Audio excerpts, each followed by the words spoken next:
السلام علیکم ورحمۃ اللہ وبرکاتہ۔ حضرت ثوبان رضی اللہ تعالی عنہ سے روایت کی کہ نبی کریم صلی اللہ علیہ وسلم نے فرمایا، میں اپنے حوض پر پینے کی جگہ سے اہل یمن انصار اصلہ یمن سے تھے کے لیے لوگوں کو ہٹاؤں گا۔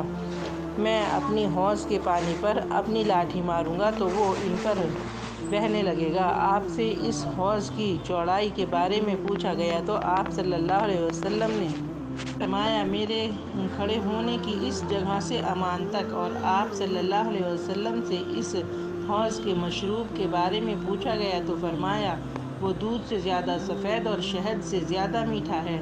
جنت سے 2 پرنالے اس میں تیزی سے شامل ہو کر اس میں اضافہ کرتے رہتے ہیں۔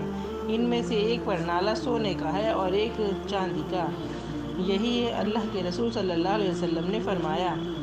حضرت عبداللہ بن عمرو بن عاص رضی اللہ تعالی عنہ نے کہا کہ رسول اللہ صلی اللہ علیہ وسلم نے فرمایا، میرا حوض لمبائی چوڑائی میں 1 ماہ کی مسافت کے برابر ہے اور اس کے چاروں کنارے برابر ہیں، مربع ہیں۔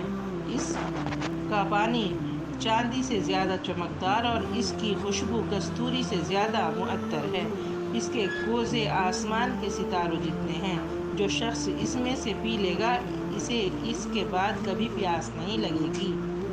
اے اللہ تعالیٰ تو حضور محمد صلی اللہ علیہ وسلم کے دست مبارک سے حوض کوثر پہ پینا نصیب فرما دینا، آمین یا رب العالمین۔